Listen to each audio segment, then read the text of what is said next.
Arratsaldeon.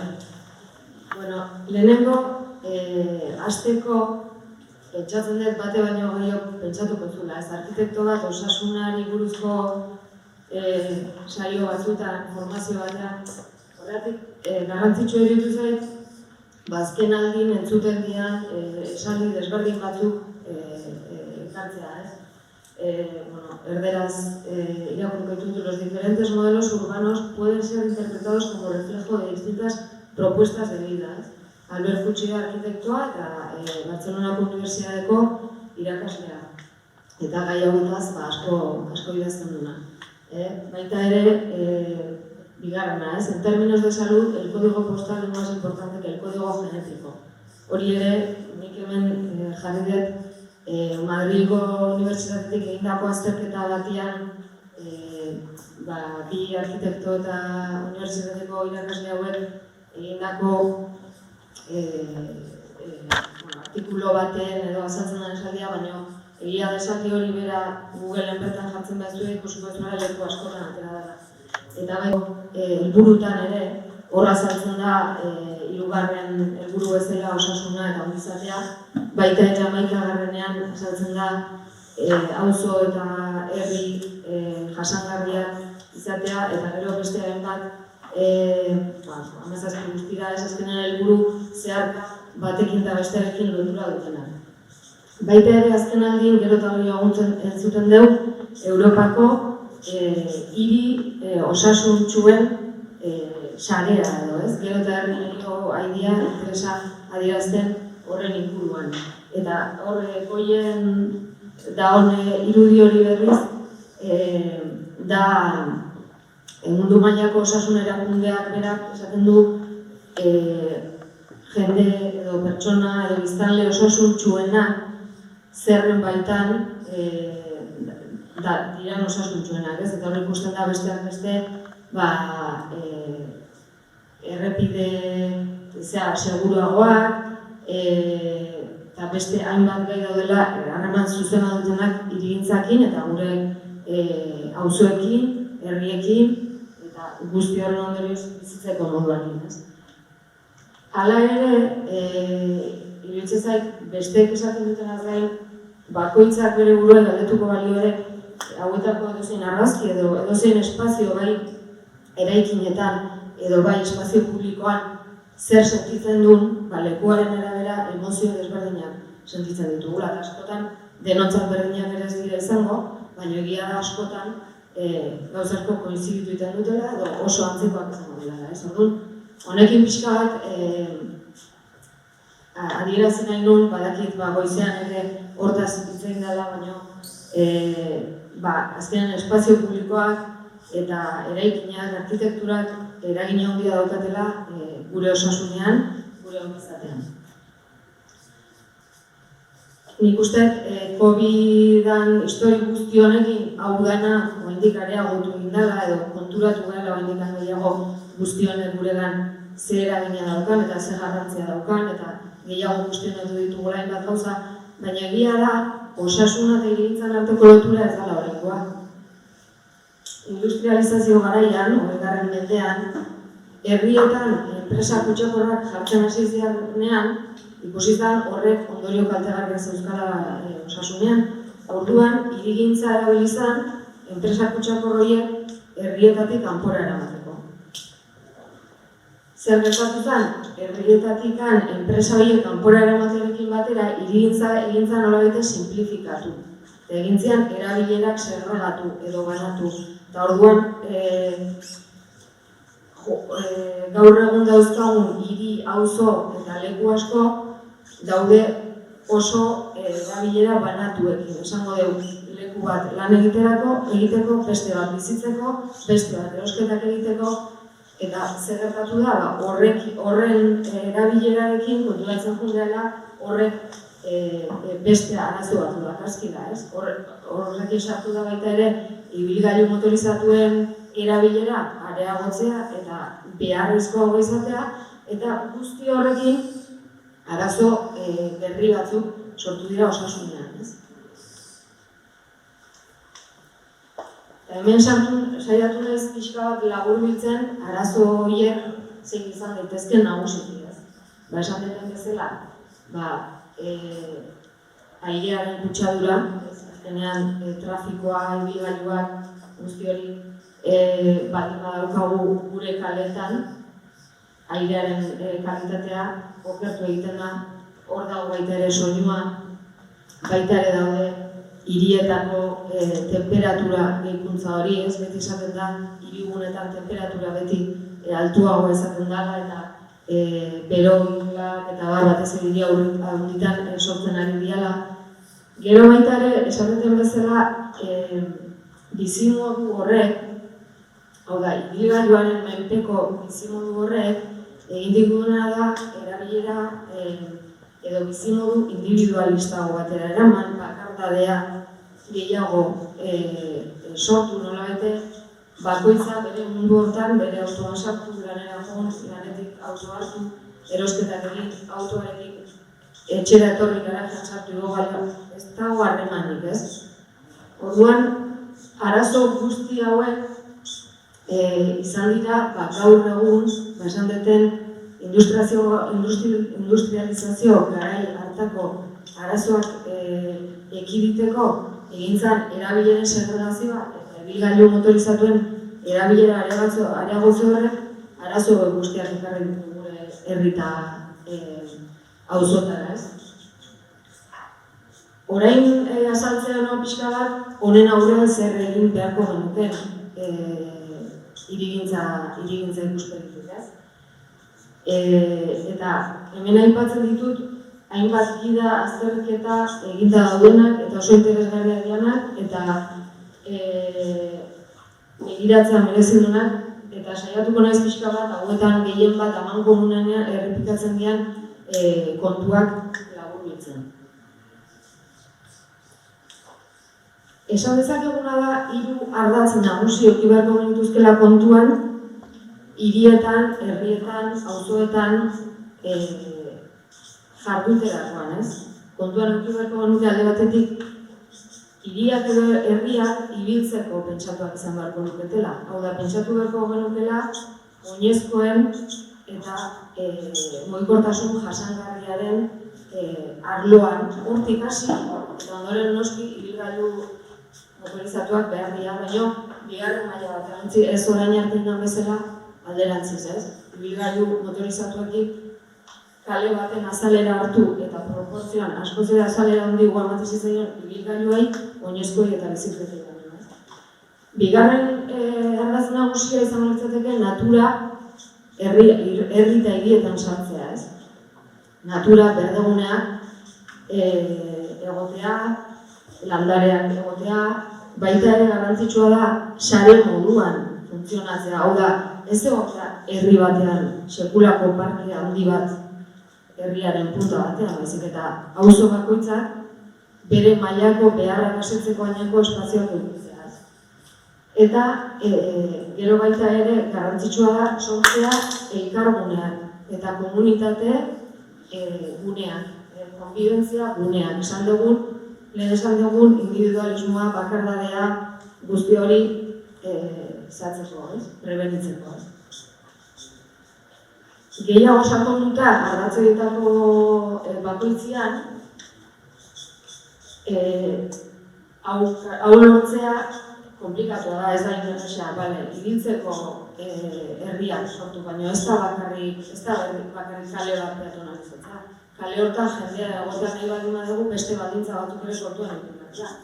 Adibidez, auzo bat eraikitzerakoan densidade minimo bat eduki behar du. Horrek esan nahi du biztanle kopuru minimo bat egon behar duela. Ezin daguna da, etxe bizitza unifamiliaren bidez auzo bat sortu eta gero horien artean kale peatonalak sortu. Horrek ez da bizirik egongo. Densidade minimo bat behar dugu. Biztanle kopuru minimo bat bizikal gauzu bakoitzean, etxe bizitza kopuru minimo bat egon behar du. Konplexutasunak adierazten nahi du erabileren asketa. Lehen esan dut, lehengo hirigintzak egintzala erabileren segregazioa. Eta horren ondorioz, gertatzen da oraindik ere, kale eta auzo askotan, etxe bizitzak eta garajean daude lekutan, ordutegi batzutan, kale egiten ez dago inoa. jendea lanean dagoelako. Orduan, pixka bat horri kontra iratzaio, ez? Bestalde, jarraikortasuna, hurbiltasuna, ez? Hiriak, auzoak jarraiak izan behar dute, ondo komunikatuta behar dute, konexioak ondo egin behar dute. Lehen aipatu dutena, ez? Mugikortasunaren inguruko espazioaren banaketa koherente bat beti ere lehentasuna denez oinezkoei eta mugikortasun jasangarriari, bai bizikletei edo garraio publikoari. Gero noski, sortzen ditugun espazioan konforta eta erosotasuna. Espazio erosoak behar ditugu. Sekulako eguzkia baldin badaukagu udan plaza batean, sekulako beroa egiten baldin badu, itzalik ez baldin badaukagu hor ez da jenderik. Orduan, espazio horien diseinuan guztiak kontua lutu gara, ez? Edo espazio eguzkia ematen ez dion espazio bat ere, ez da haina proposa izango, ez? Orduan ondo pentsatu behar dira espazioak alde hortatik, ez? Gero noski, irisgarritasun unibertsala, edo zein bitxial izateko, inklusiboa izateko, lehen esan dugun, kolektibo guztik elkartua izateko, segurtasuna, ere bai, noski, beldurrik ez egotea, ez? Puntu betzak ez sortzea, ekipamentuak eta zerbitzuak egotea, lehen esan duten dotik, ez? Konplexutasun hortan, erabileran asketan hortan, noski egon beharko dute etxe bizitza baldin badaude, baina jarduera ekonomikoak ere behar ditugu, zerbitzua behar ditugu, eta guzti hori gainera behar dugu nolabaiteko hurbiltasun batean. Danok iritsi behar izateko leku egitera. Komunikazioa, esan detena, auzo baten eta besteen artean komunikazioa ere ondo pentsatuta egon du. Ezin dugu irla batzuk sortu, baina gero irla hortatik beste irla batera joateko zailtasuna baldin badauzkagu, hor ere kontu eduki behar da. Eta gero bertako identitatean garrantzia ematen ere, ez bertakoari. Bigarren, lehen aipatu duten, bigarren hildoa da natura hirian sartzea, hor berdeguneak sortzea, baina garrantzitsua da hurbileko berdeguneak izatea. Hau da, hor auzo hortan edo komunitate hortan bizi den jende horrek gertu berdegune bat eduki behar.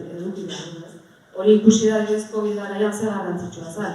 Ikusi da ze garrantzitsua zen gure eraikinen ezaugarri nolakoak ziren, eta ikusi da ze garrantzitsua zen ordubete ateratzeko tartea genuen hortan hurbil espazio egoki bat edukitzea ze garrantzitsua da. COVID-az aparte ere, lehen Pepak esan dugun genero ikuspegia kontuan egokita ere, eta zaintza lan horiek eta lan erreproduktiboari garrantzia emateko ere hor indarra hartzen du, ez? Guk baldin badaukagu gure auzoetan leku seguruak, irisgarriak eta gertukoak, errazagoa izango da ere, eguneroko bizitza hori, ez? Zaintza lan hori askotan izango dira. Eta hor sartzen da baita ere, azpiegitura, beti azpiegitura berdea entzun dugu, azpiegitura burdina ez egiten da, ze ikusten da urak adibidez temperatura jaisteko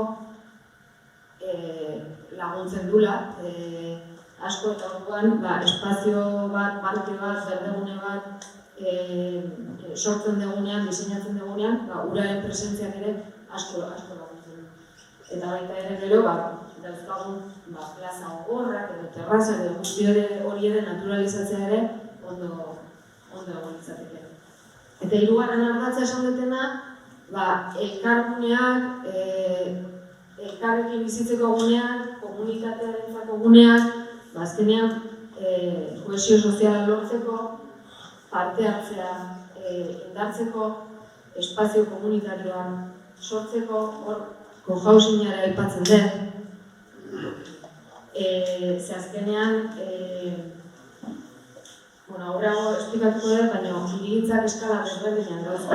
Hirigintza izan daiteke hiri mailakoa, izan daiteke auzo mailakoa, izan daiteke komunitate mailakoa. Eta komunitate mailan sartzen garenean ere, hor eraikinen tipologietan eraikinen ezaugarriak sartzea.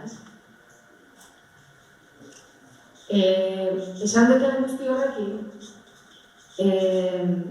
araudian aldetik,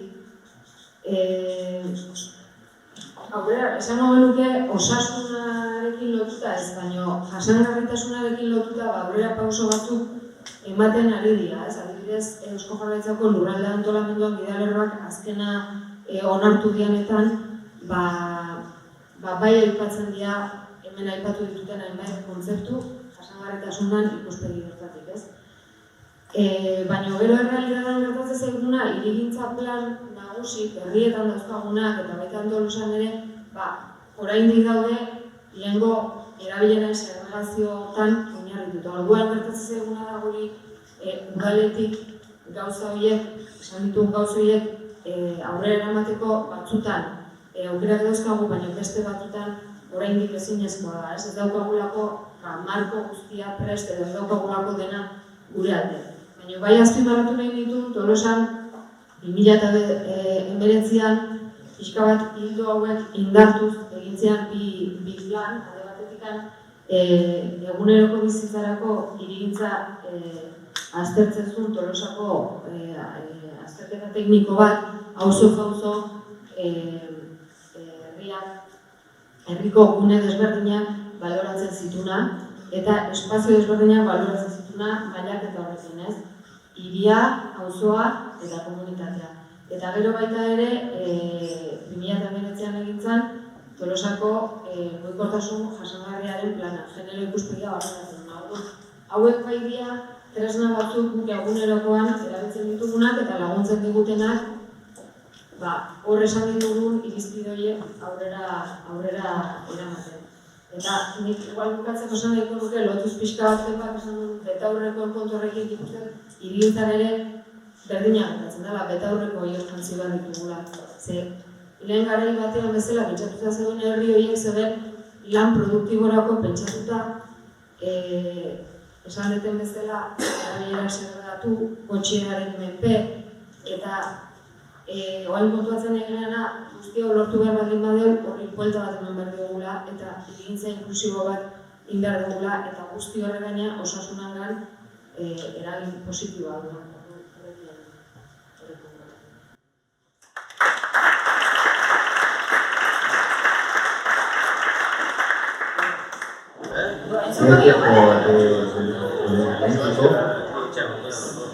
De política se está pensando para mejorar la salud ambiental en Tolosa.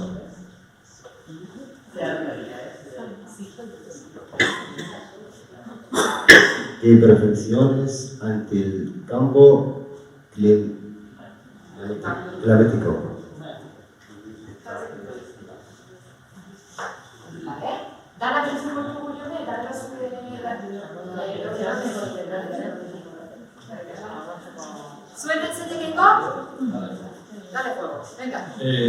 Hemen, lehen aipatu dutan ez oriontasun maila, ez da bat igual oinarrituta eta irakurrita eta ora jartzen du erlazio handia dutela naturalekin, ez? Eta biodibertsitatea zaintzen dute, natura zaintzen dute, baina gero harreman estua dute.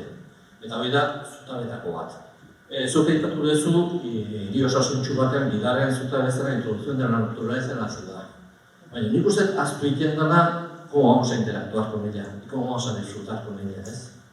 Osea, pasibo gea, eta zuaitzak ikusi, eta tortilla jan eta zera, edo frutu gorriak hartu ditzazategu, eta berbera dein etxean, gaztatu, gaztaina jaso eta demolinkada bat egin, mikorrizatuak hor daude eta autoa bikutu ditzazkegu, hemetik 10 urteetan. Eta jo batera? Interakzioa, nola ikusten duten.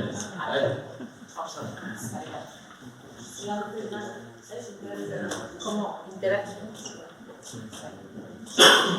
Komunitatean egin galdera zer egiten du Tolosako udaletxeak arkitektura arrotzaren aurka. Arkitektura? Arrotza. Arkitektura Eta gero, zu joan egitela lan egiten dezula udaletxean.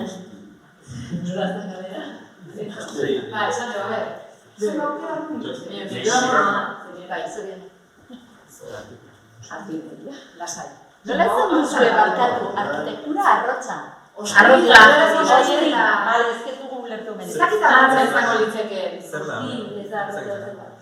Haiez banku individualak dotea, haiez basura botatzea. Perdón, lo digo casi da igual. No sé si habéis visto alguna vez, pero suele haber algunos bancos que suelen ser individuales para que solo se pueda sentar una persona. Una persona, por ejemplo, que va en silla de ruedas para poder tirar la basura tiene dificultades porque todas las basuras que yo tengo, por lo menos alrededor de mi casa, son de apretar un esto y se levanta la tapa. Entonces, si voy en silla de ruedas, ¿cómo puedo tirar yo la basura? No tengo ningún hueco para poder tirar. Igual que una persona que no ve, cuando llega un paso de cebra hay algunos sitios donde no hay los puntitos para que con el bastón sepa que tiene un pase de cebra. Todo ese tipo de cosas es una arquitectura hostil que hace que ciertos colectivos de personas de la ciudad quedan excluidas de esa inclusión, de sentirse un ciudadano. Baita gero ipatzen nahi joren, hau da jone bezala. Beste txapela zenetan. Kozuia tolosa zautzen zu. Orduan, jakinda gure batera zein da, natu beharko dukena, zuk esan gauzen dukena, hau esplora beharko ditzekela, hau ez da. Gero, aukerak non ikustetu zuzuk. Ditzen nek ez bat. Uri haukatzeko. Venga, Marta. Bueno, franjas de edad y espacios de encuentro. ¿Hay estudios? Sí, en Tolosa. ¿Existen mesas interdepartamentales en el ayuntamiento? Ja, hasi daiteke ez dakiten hau goratu duten. Bale, zera bat dut bai? Jamara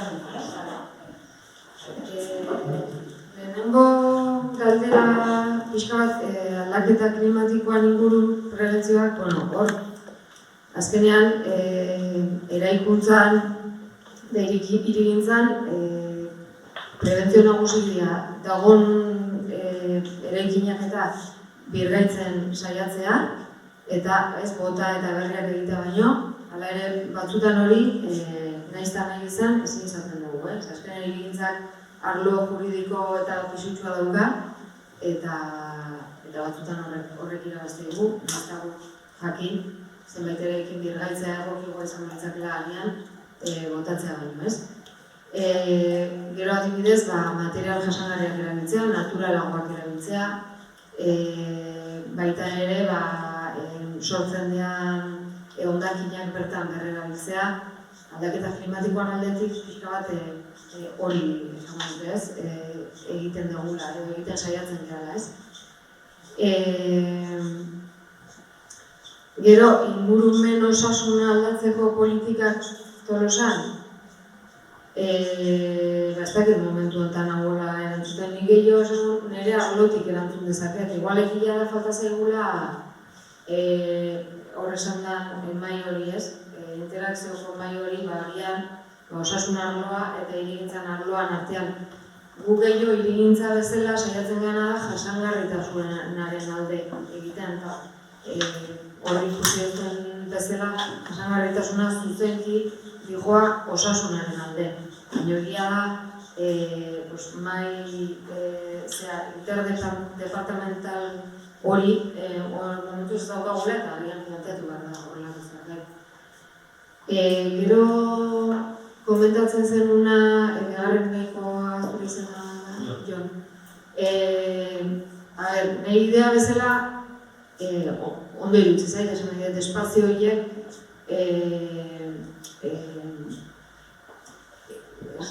zerbait ekintzetara eramatea nola baite, ez? Eta berde gune horiek erabilgarri izatea. Egia da, orain arte, holakotan gehiago gelditzen gara aurren ekintzetan, edo igual adinekoen ekintzetan, baina igual zuk esan dituzun beste horietan, ez gara jarri pentsatzen, baina igual pentsatzen jarri behar da.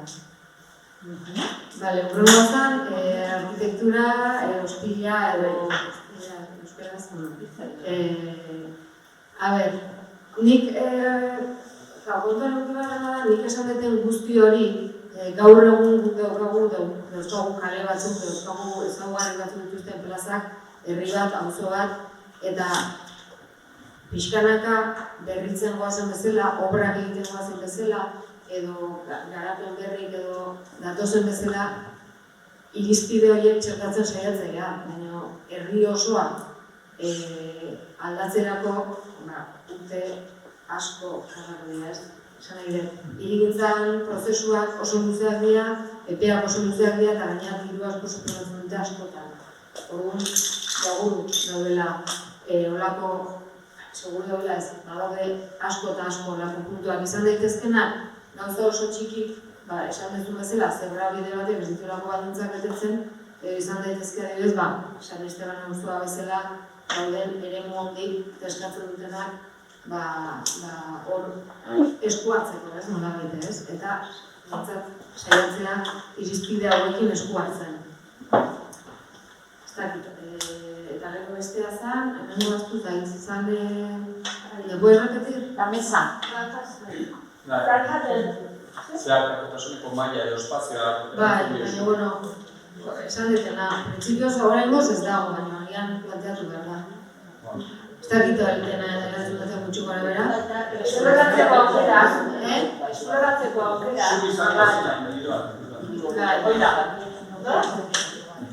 Esploratzeko aukera esan ez dugu, hobetzeko, segune edo zer. Galdera jakinda, osasun eta ongizate mentala eta emozionala dorotzak hobetzeko, zure ikusten zuzte esploratu beharko besako txegoen.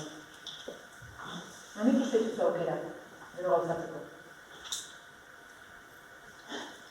Aukera, esan deten, nik uste ez, gero igual egia da,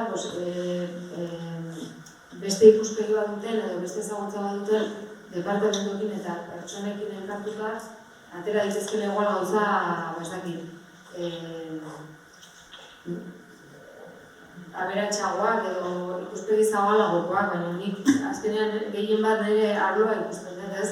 Iruditzen zait, lortu beharko nukela herri segurugo bat eta autonomia gehiago ematen diena bai aurrei, bai helduei, lehen esan dituna, ez zaintzalanak erraztu dituna, berriro gauden trafikoa agian bideratu beste modu batea, nik orokorrean hori ikusten dut, baina hori ikusten dut bai udaleko arkitekto bezala eta baita ere kaleko pertsona bezala esan dut, hori guztira errepikatzen da arazo bat da, ez?